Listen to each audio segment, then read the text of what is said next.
What's going on in DC, and what is the thing that most people, maybe most Bitcoiners, don't really understand about how politics are looking at this? It's a great question. I think it's easy to just say self-sovereignty, Mark, but it's another to analyze existing legal structures and upend them with a sovereign-based policy and restructure that. Like you know as well as most, beginning in 64, culminating in 2010, U.S. citizens, well, in Japan and Europe, lost property rights to securities, right? And so if we're going to be, okay, I have my cold storage in my hand, great, but there's a more macro prudential element of that where I think we have a duty as Bitcoiners to address legal concerns on that sovereignty level for all assets, whether it's real estate, gold, which has been confiscated from U.S. citizens before, and certainly with respect to Bitcoin. And so what do you mean we lost property rights to equities? You don't have property rights to securities. So beginning in 64, the process was called dematerialization, and little by little getting to the safe harbor provisions of 2010, which just put the nail in the coffin. It went from you have total ownership of your positions and assets to they're held in street name for you at a qualified custodian, approved custodian. And all the arrangements between transfer agencies, custodians, exchanges get centralized to DTCC. Yeah. So before that, we had bearer instruments. Those Correct. were stock certificates, and Correct. those were bearer bonds. And if any of you are old enough to remember some like the early like James Bond movies or whatever, they'd be trading bearer bonds. Mm-hmm. And so whoever held the bond certificate or the stock certificate owned it. Correct. And what you're saying is that through that process, that was taken away, and we're not allowed to actually own anything anymore. We're in a debt-based system, and so everything is owed to us. So under the new system, this doesn't mean a lot to a lot of people, and maybe they don't understand the nuance of this, but like the stocks in your account, your Apple, Tesla, Google, etc., you don't actually own those. Mm-hmm. They're owed to you. Why is that important for people to understand the nuance of that? Well, because it allows for a couple things that have been hotter topics since COVID, right? There's a lot of awakening occurring, and people are paying more attention than they did before.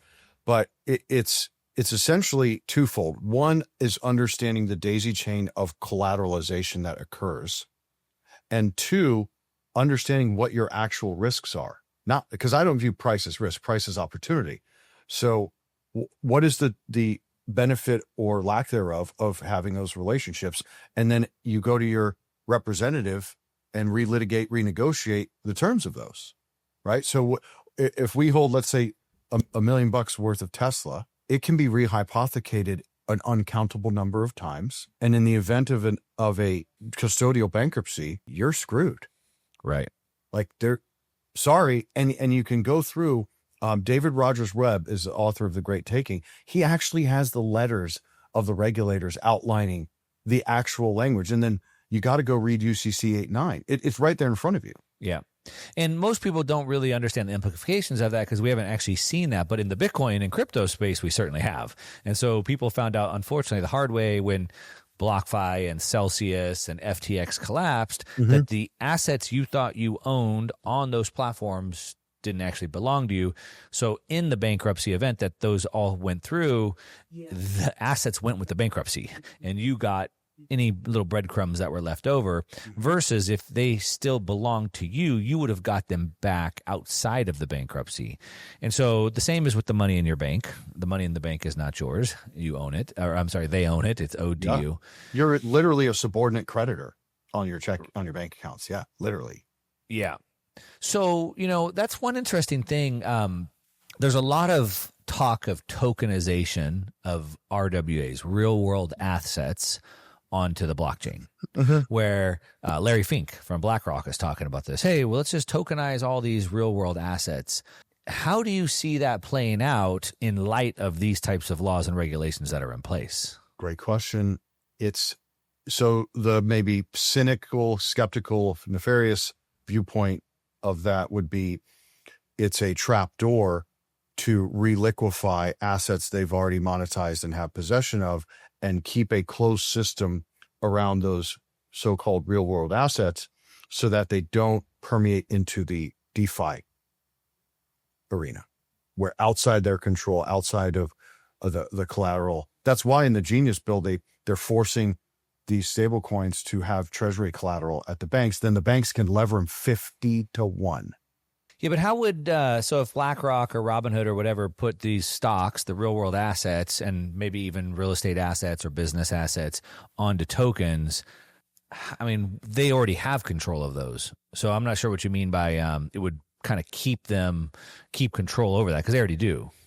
Right, in the current legislation form, right? So all they're doing is liquefying again, right, and giving us, albeit there's great settlement structures, capital efficiencies of tokenization for sure. I'm not saying that's not a bad idea, but it's basically like a resell, right? Right, and then it makes it interoperability between their closed system to generate more commissions and fees on top of the same asset.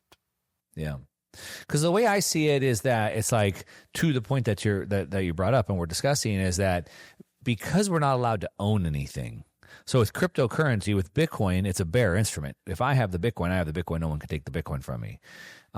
Crypto people would sort of also say the same thing. Maybe it's not as decentralized and secure, but let's just say that crypto overall, what people are sort of used to, is also, I have the token. And so they would think that then tokenizing a stock or a real world asset like a house or a business would then allow me to have that token. And then you and I could exchange Tesla or Apple, Google over dinner, just like we would exchange Bitcoin. But I've often said, I don't see how that's possible, because we certainly have the technology for that today, but it's the laws and the regulations that are going to prevent it. So now we have to think about, okay, how do we overturn all these laws and regulations? Now, maybe BlackRock has enough power to do that, but I don't understand what they see as this vision Larry Fink's trying to sell to the world of tokenizing everything, if it doesn't work, or the laws and regulations would prevent that. Yeah, I think my objective view is it's a trapdoor. Yeah. And I don't think we've ever seen anything good come out of BlackRock. There's certainly nothing that has come out of the World Economic Forum other than various repackaging of slavery. And we have to be conscious of what we're facing at the legal level before we can get to the technological level, right? Because so I was part of a project tokenizing the first commercial. It was in terms of tokenization, it was the third. Red Swan was the first commercial real estate project that was mixed use in Miami, 350 mil build, had multifamily, retail, restaurant, hotel, went on AVAX, and learning all of the minutia of what's required at the ATS level, 4-step process at the custodial level. We ended up taking as a sponsor a 7-figure loss, Mark, because wait a minute, I can't pull this and swap it on Uni, or I can't hold this on a ledger or a Trezor. And it was that realization of, dumb and not knowing the full minutia of the details, just assuming, a token can live in the DeFi space, that we learned the hard way. And then sure enough, about a year ago, the Great Taking book came out, which has kind of caught fire amongst Bitcoiners. And Mr. Webb summarized it way better than I can do. Yeah. What I've seen from some of these platforms like Robinhood that's working on it, BlackRock's working on it, even Kraken now is rolling out a platform, but they're all sort of approaching it a different way. So like one, it's like, if I have an account with Robinhood, you have an account with Robinhood, we've both been KYC'd from them, and you and I could trade Apple or Tesla, Google between us in that closed system, but I couldn't trade with somebody with BlackRock, for example, right? Exactly. What Kraken is doing, I believe, is taking that asset and then wrapping it into an asset that represents that share. So then they'll take that stock, not certificate, that stock asset into their custody.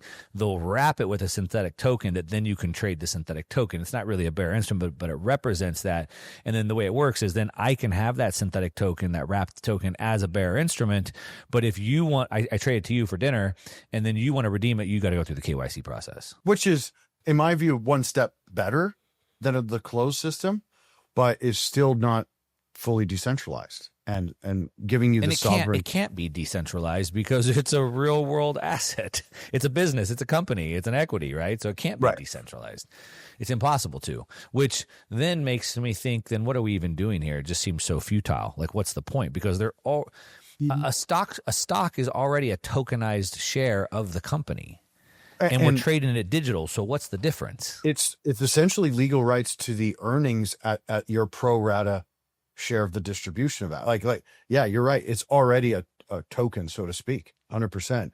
In my view, it's another monetization scheme, as I mentioned. And sure, because we're market makers as well, it's way better to do that where it can settle constantly than have to go get ready for 3:30, then a forward, and then, okay, futures close. Like, that's a pain in the ass. It's not capital efficient.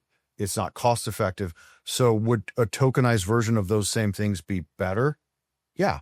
But then you're going to have huge opacity, probably lots of lawsuits. So is there going to be a world where there's a non-token ticker and a token ticker? How are you going to distinguish? Is one worth more than the other? Because there will be probably arbitrage, right? Because there's demand or supply that imbalances. So I don't think people are really underwriting all of the minutia here properly.